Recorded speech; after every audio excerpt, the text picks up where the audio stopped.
مفتی صاحب یہ جو مہینہ ہے ماہ مبارک ہے، عید میلاد النبی صلی اللہ علیہ وآلہ وسلم، ہماری دو عیدیں تو ہم نے سنا تھا، عید الفطر اور عید الاضحیٰ۔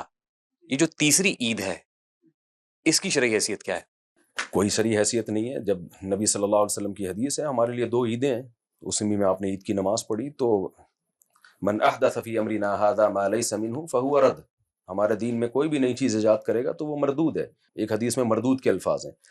اچھا آپ یہ دیکھیں، نبی صلی اللہ علیہ وسلم نے پیر کے دن روزہ رکھا، صحابہ نے پوچھا کیوں؟ آپ نے فرمایا میری ولادت کا دن ہے۔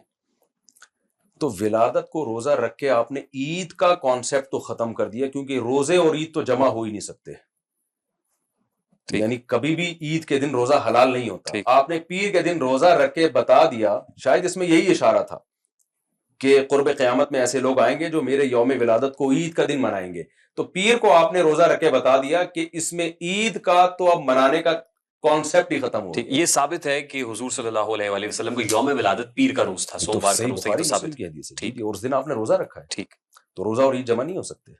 اور یہ 12 ربیع الاول بھی ثابت ہے؟ 12 ربیع الاول تو دیکھیں نہ نبی کی تاریخ پیدائش ہے نہ تاریخ وفات ہے۔ لوگ مجھ سے پوچھتے ہیں اس کی کیا دلیل ہے، میں کہتا ہوں آپ بتاؤ کیا دلیل ہے، کوئی صحیح حدیث پیش کرو کہ 12 تاریخ کو آپ صلی اللہ علیہ وسلم پیدا ہوئے ہیں۔ یہ تو دلیل جو دعویٰ کرتا ہے اس کے ذمہ ہے نا۔ تو یہ جو جشن عید میلاد النبی صلی اللہ علیہ وآلہ وسلم ہے، جی، وہ کہتے ہیں کہ اس وقت تو جب خواتین نے ڈف بجا کے استقبال کیا تھا، جیسے حضور صلی اللہ علیہ وسلم کا کہ آئے سرکار نبی صلی اللہ علیہ وسلم مدینہ گئے تھے، استقبال کیا تھا نا، تو یہ بھی ایک جشن کا سا ایک وہ عاملوں کے لیے تو سما تھا۔ تو جس دن بنفس نفیس تشریف لے گئے تھے نا، 12 ربیع الاول کو تو آپ تشریف نہیں لا رہے نا، وہ تو اگر لائے تھے بالفرض 12 تاریخ کو تو ایک دفعہ لائے تھے نا، تو صحابہ نے ہر سال 12 کو کیوں جشن نہیں منایا؟ نہیں، جب جشن میلاد مصطفیٰ ہو رہا ہوتا ہے تو کئی نعتیں ایسی ہیں جس میں وہ کہتے ہیں آقا تشریف لائے ہوئے ہیں۔ نعت میں کہنے سے تشریف لائیں گے نہیں، ورنہ میں ضرور ابھی نعت پڑھتا اور کہتا ہم سب کی خواہش ہے ہم نبی کی زیارت کریں، نبی صلی اللہ علیہ وسلم تشریف لائیں۔ تو آپ اگر نعت میں پڑھ لیتے ہیں کہ نبی تشریف لا رہے ہیں تو یہ آپ کا نظریہ ہے، اس سے نبی تشریف نہیں۔ آپ جو کہہ رہے ہیں اس کے اوپر بھی کفر کا فتویٰ لگ جائے گا کہ یہ جشن ولادت مصطفیٰ منانے سے روک رہے ہیں ہمیں۔ صحابہ کرام نے کیوں نہیں منایا؟ اچھا جب نبی مکہ سے مدینہ ہجرت کر کے گئے، بچیوں نے آپ کا استقبال کیا، اگلے سال اسی تاریخ پہ بچیوں نے کیوں نہیں دف بجایا؟ پھر اس کے بعد اگلے سال اسی ڈیٹ پہ کیوں نہیں بجایا؟ اس لیے کہ اب بنفس نفیس آ نہیں رہے ہیں، جس دن آئے تھے اس دن استقبال ہوا، اب اسی تاریخ کو ہر سال استقبال نہیں ہوا ہے، وہ نہ جشن منایا گیا ہے۔ نہیں، بہت سے لوگ حضور صلی اللہ علیہ وسلم کا وہ جو برتھ ڈے کا کیک ہے وہ کاٹتے ہیں اس دن۔ بس وہ تو جو کاٹ رہے ہیں ان سے پوچھیں، ہم تو نہیں کاٹتے بھائی، ہم تو کہتے ہیں نبی سے محبت نبی کی تعلیمات پہ عمل کا نام ہے۔ تو نبی نے ہمیں 2 عیدیں دے دی ہیں تو ہمارے لیے کافی ہیں۔ اب میں آپ کو عجیب بات بتاؤں، دیکھیں یہودیوں کے لیے ہفتے کا دن مقدس تھا یا نہیں تھا؟ قرآن سے بھی ثابت ہے، آج بھی یہودی کہتے ہیں، اور بہت مقدس دن تھا۔ اس کے بعد عیسائی آئے، ہفتے کے بعد آتا ہے اتوار، عیسائیوں کے لیے اتوار کا دن مقدس ہوا جس میں وہ نہاتے ہیں دھوتے ہیں اور تیار ہو کے چرچ جاتے ہیں۔ اتوار کے بعد آتا ہے پیر، ہم وہ امت ہے جو عیسائیوں کے بعد آئے، تو ہمارے لیے پیر کا دن ہونا چاہیے تھا، اور یوم ولادت بھی ہے نبی صلی اللہ علیہ وسلم کا، اور جو جمعے کا دن ہے نا اس میں عید کا بھی تصور ہے، تبھی نہاتے ہیں دھوتے ہیں، 2 رکعتیں خطبہ ہے، وہ سارے عید والے حکام ہیں۔ لیکن آپ دیکھیں کہ اس دن کو ریورس کر دیا گیا ہے، یہودیوں کے لیے ہفتہ، عیسائیوں کے لیے اتوار، ہمارے لیے پیر بنتا تھا، اور وہ نبی کا یوم ولادت بھی تھا۔ لیکن اسلام کا مزاج کیا ہے کہ اس کو ریورس کر دیا، دوبارہ جمعے پہ چلے گئے، یعنی 2 دن پیچھے چلے گئے، اس پیر کو نہیں متعین کیا۔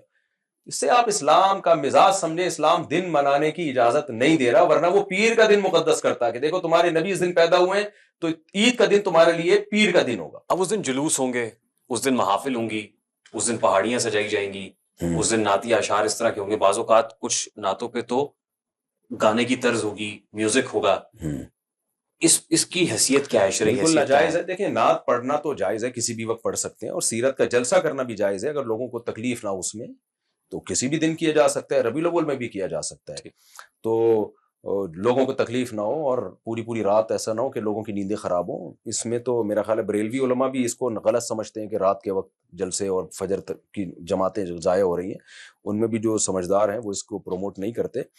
لیکن گانوں کے طرز پہ نعتیں، روڈ بلاک کر لینا اور جشن منانا، جشن کے ہم خلاف ہیں، یہ کہاں سے ثابت ہے بھائی؟ یہ تو جو ہمارے اوریجنل عید ہے عید الفطر، اس میں نہیں جشن مناتے ہم، بلکہ آپ حیران ہوں گے جو سچی مچی کی عیدیں ہیں، عید الفطر، عید الاضحیٰ، اس میں اتنی لائٹنگ نہیں ہوتی، ایسے اور وہ عید جس کا نبی اور صحابہ سے کوئی ثبوت نہیں ہے اس دن کو زیادہ منایا جاتا ہے.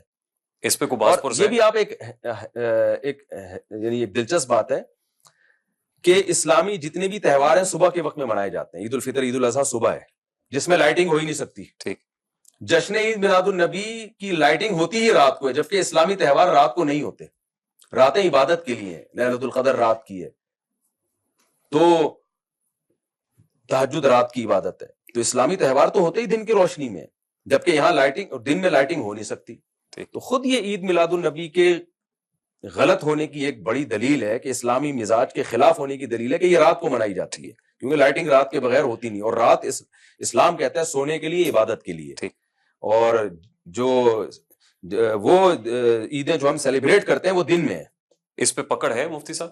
100% پکڑ ہے. نبی صلی اللہ علیہ وسلم کی حدیث ہے کہ قیامت کے دن کچھ لوگ آئیں گے حوض کوثر پہ پانی پینے کے لیے، تو ان کا حلیہ میرے امتیوں جیسا ہوگا، لیکن فرشتے ان کو دور کریں گے. تو میں کہوں گا ان کا تو یہ میرے امتی ہیں، تو فرشتے کہیں گے انہوں نے آپ کے بعد دین میں نئی نئی چیزیں ایجاد کی. تو حدیث کے الفاظ ہیں سحقن سحقن، یعنی دور کرو ان کو. او کما قال صلی اللہ علیہ وسلم، پورے الفاظ یعنی ہو سکتا ہے مجھ سے بیان کرنے میں غلطی، اس کا مفہوم پیش کر رہا ہوں میں. تو بدعتی تو نبی کے ہاتھ سے حوض کوثر کی سعادت اس کو نہیں ملے گی. ٹھیک. تو دین میں نئی نئی چیزیں. اور ایک اہم ترین بات یہ کہ دیکھیں دنیا میں جتنے بھی تہوار ہیں نا، جتنے بھی مسخ شدہ مذہب ہیں یا مذہبی لوگ جتنے بھی لبرل ہو جائیں، وہ سب تہوار ان کا ایک دن ہی ہوتا ہے. ہندوؤں کی ہولی، چاہے ہندو کتنا ہی لبرل ہوگا اس ہولی منائے گا وہ اسی دن جو ان کا تہوار ہے. عیسائی سارے 25 دسمبر کو اپنا تہوار مناتے ہیں. تو ہر مذہب کا جو تہوار ہوتا ہے نا اس میں ان کا کوئی اختلاف نہیں ہوتا، پوری قوم جمع ہو جاتی ہے چاہے مذہبی ہو یا نہ ہو. عید ہے، عید الفطر عید الاضحیٰ، کتنے سیکولر لبرل مسلمان بھی ہوں گے نا وہ بھی عید الاضحیٰ منائیں گے، عید الفطر منائیں گے. اگر یہ جشن عید میلاد النبی مسلمانوں کا تہوار ہوتا تو اس میں اتنا اختلاف کیوں ہوتا کہ کھارا در میں منائی جا رہی ہے، ناظم آباد میں نہیں منائی جا رہی، پاکستان میں منائی جا رہی ہے، عرب کنٹری میں کہیں بھی نہیں منائی جا رہی. ملیشیا میں نے 12 ربیع الاول گزاروں کو پتہ ہی نہیں تھا کہ آج کوئی دن ہے. پھر ناظم آباد میں بھی اس گلی میں منائی جا رہی ہے، دوسری گلی میں نہیں منائی جا رہی.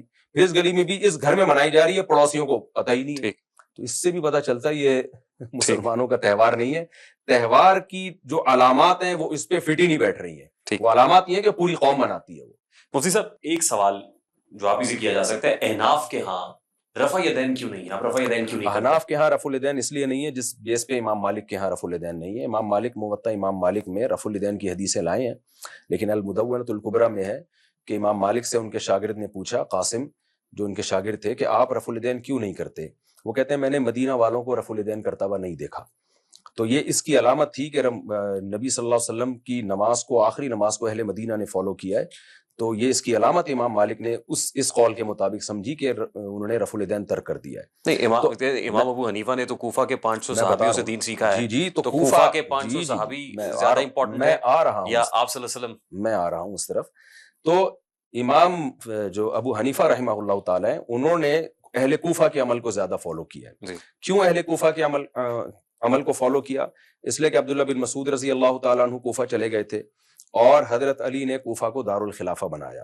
تو یہی وجہ ہے کہ جب 1400 صحابہ حضرت علی کے ساتھ کوفہ گئے ہیں تو کوفہ کی قرات پوری دنیا میں سب سے زیادہ مشہور ہوئی. حدیث کا علم سب سے زیادہ کوفہ سے آیا ہے.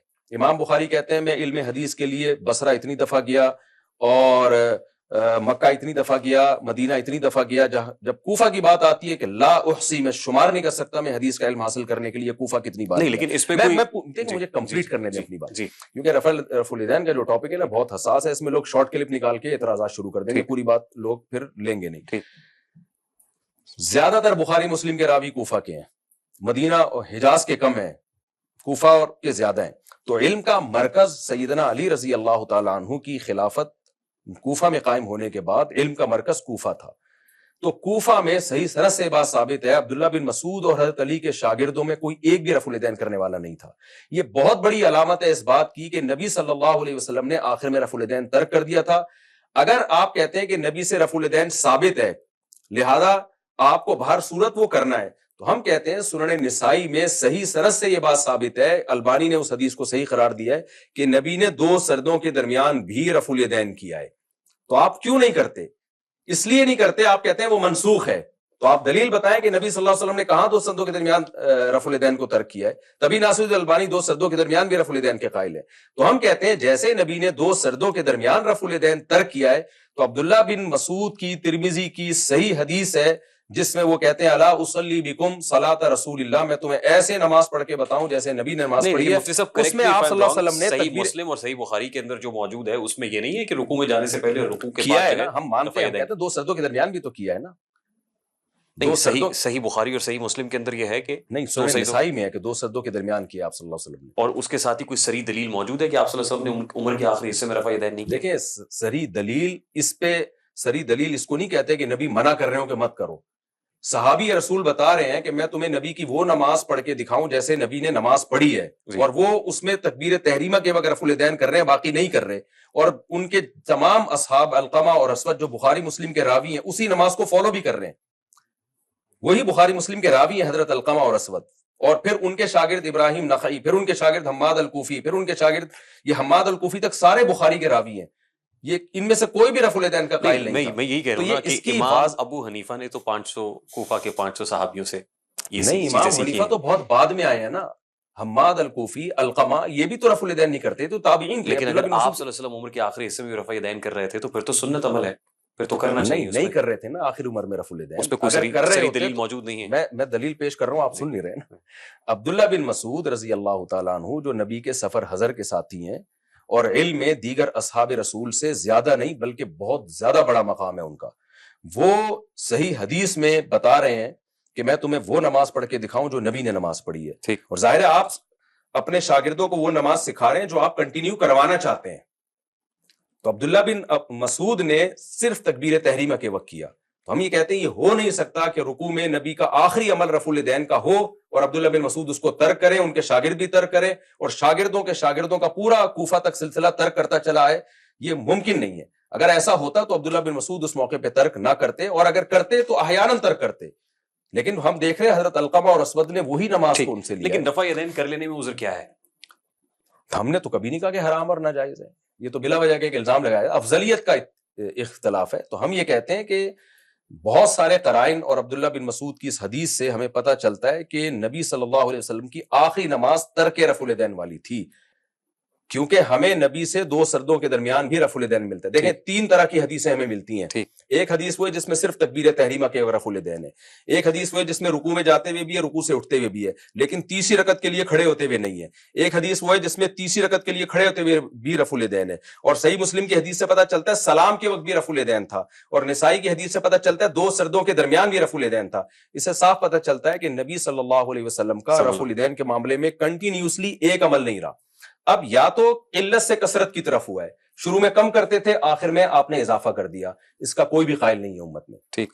یا پھر یہ کہ شروع میں زیادہ تھا، آہستہ آہستہ یہ کم ہوتا چلا گیا ہے، جس کے عبداللہ بن مسعود قائل ہیں اور ترمذی کی صحیح حدیث کے مطابق. تو ہم نے اس نماز کو لے لیا اور باقیوں کی نمازوں کو بھی ہم نے ٹھیک قرار دیا.